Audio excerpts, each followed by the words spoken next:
Budizm dünya çapında 507 milyondan fazla takipçisiyle dünyanın en popüler 4. dinidir. Bununla birlikte Budizm, özellikle batıdaki insanlar tarafından popüler düşünce okullarıyla ortak birçok öğretiyi paylaştığı için sıklıkla bir felsefe olarak da anılır. Bütün bunlar şu soruyu akla getiriyor: Budizm bir felsefe mi yoksa bir din mi? Bu videoda Budizmin farklı insanlar için neden ve nasıl farklı şeyler ifade ettiğini ve gerçekten şu ya da bu şey olarak sınıflandırılıp sınıflandırılamayacağını inceleyeceğiz. Budizm ilk olarak M.Ö. 6. yüzyılda Hindistan'da ortaya çıktı. Teist olmayan bir dindir. Yani yaratıcı bir tanrıya inanmaz. Kurucusu Hindu prensi olan Siddhartha Gautama'dır. Kendisini genellikle bütünüyle uyanmış anlamına gelen Buda ismiyle tanırız. Budist metinler Buda'nın hayatından pek az biyografik olay aktarır. Ancak tarihçiler onun var olduğu konusunda hemfikirdir. Anlatılanlara göre varlıklı bir mevki sahibi bir ailede dünyaya gelen Siddhartha, krallık hükmünde yaşayan halkın yoksulluğuna ve hastalıklarına maruz kalmasın diye etrafı güzelliklerle çevrili halde bir sarayın duvarlarının arasında yaşıyordu. Siddhartha 16 yaşındayken kuzeniyle evlendi. 29 yaşındayken hayatı tıpkı daha önceki gibi lüks içindeydi. Ailesini sevmesine ve çocuğunun doğumuna sevinmesine karşın çocuğunun doğduğu gün dünyaya çıkmaya karar verdi. Bunun sonucunda da insanın çektiği ıstırabın ve bunun insanlara verdiği acının farkına vardı. Güzellik de dahil her şeyin geçiciliğini anladı. Devamında da aydınlanmaya ulaşmak ve özgürlüğü keşfetmek için çileciliğin ilkelerini deneyimledi. Doğum ve ölüm döngüsü Siddhartha'ya sonsuz ve bunaltıcı geldi. Doğum üstüne ve ölüm üstüne yaşanıyordu. Bu döngüden kaçmak için bir inanç sistemi geliştirecekti. Sonrasında da öğretisini sunmak için 40 yıl boyunca tüm Hindistan'ı dolaştı ve 80 yaşında hayatını kaybetti. Buda'nın öğretileri her ne kadar sözlü tekrarlarla korunmuş ve yazıya ilk kez ölümünden yüzlerce yıl sonra aktarılmış olsalar da çoğu kısımlarının güvenilir oldukları düşünülür. Yine de bunu kesin bilmek imkansızdır ve yüzyıllar boyunca bazı metinlerin eklendiği de açıktır. Bugünkü popülaritesine rağmen Budizm ilk başta takipçi kazanmakta yavaştı. İlgi görmesi ancak M.Ö. 3. yüzyılda oldu. Hint İmparatoru Büyük Asoka Budizmi benimsedi ve sonuç olarak hızla Hindistan Yarımadası ve Güneydoğu Asya'ya yayıldı.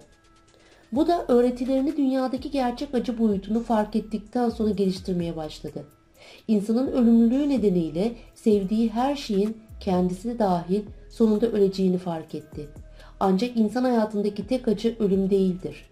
Buda insanların doğumda hem anne hem de bebek ve yaşamları boyunca arzu, kıskançlık, korku gibi nedenlerle acı çektiğine ve bu süreci sonsuza kadar tekrarlamaya mahkum olduğuna inanıyordu. Bu nedenle Budist öğretimi bu döngüyü kırmayı amaçlar. 4 yüce gerçek Buda'nın yaklaşımını daha ayrıntılı olarak göstermektedir. Hayat acı verici, acı çekmenin nedeni açgözlülüktür. Acı çekmenin sonu özlemin sona ermesiyle gelir. İnsanı şehvetten ve ıstıraptan uzaklaştıran bir yol vardır. Bu gerçekler Budizmin tüm amacının, yani aydınlanma yoluyla açgözlülük ve ıstıraptan uzaklaşmanın yolunu bulmak için temel oluşturur. Bu yönleriyle ele alındığında Budizm bir felsefeyi andırır. Ama bu dinin en somut felsefi unsurları Buda'nın kendisinden gelmektedir. Buda takipçilerine öğretilerini harfi harfine takip etmeleri yerine insanları onları araştırmaya teşvik eder. Buda sizden kendisine inanmanızı ya da ona dua etmenizi istemez. Yaşadığınız huzur kutsal bir müdahale ile değil, kendi çabanızla gelir. Buda size tamamen kendi başına çıkmakta özgür olduğunuz bir yol gösterir. Körü körüne bir biat söz konusu değildir. Sadece pratik etme vardır. Dharma olarak bilinen Budist öğretileri biri ehipastiko olan 6 farklı özellik içerir. Bu kelime gel ve kendini gör anlamına gelmektedir. Bu da insanlara eleştirel düşünmeye ve söylediklerini test etmek için kendi kişisel deneyimlerinden yararlanmaya güçlü bir şekilde teşvik eder. Bu yaklaşım biçimi Budizmi diğer dinlerden farklı kılar. Bu nedenle daha çok bir felsefe olarak kabul görmesine neden olur. Ancak Budizmin pek çok dini yönü de vardır. Örneğin Buda reenkarnasyona inanmaktadır. Birisi öldüğünde başka bir şey olarak yeniden doğacağını anlatır. Bireyin ne olarak yeniden doğduğu, eylemlerine ve önceki yaşamlarında nasıl davrandığına bağlıdır. Bu nedenle de Buda'nın öğretilerinin takip edilmesi gerekir. Buda eleştirel sorgulamayı teşvik etse de aynı zamanda söylediklerini takip etmek için mükemmel bir teşvik sağlar. Birçok dinde ahiret inancı ve nihai hedef bulunur. Hristiyanlar ve Müslümanlar için bu ölümden sonra cennete ulaşmaktır. Budistler için bu nirvana olarak bilinen bir aydınlanma halidir. Bununla birlikte nirvana bir yer değil, daha çok özgürleşmiş bir ruh halidir. Nirvana birinin yaşamla ilgili nihai gerçeği fark ettiği anlamına gelir.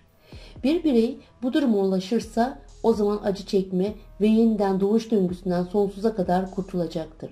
Çünkü bu döngünün tüm nedenleri ortadan kalkmıştır. Dünya çapında birçok insan için ibadetin önemli bir bölümünü oluşturan birçok Budist ritüeli ve töreni de vardır. Puja takipçilerin tipik olarak Buda'ya adak sunacağı bir törendir. Bunu Buda'nın öğretilerine şükranlarını ifade etmek için yaparlar. Bu törenlerde dini bir lider yoktur.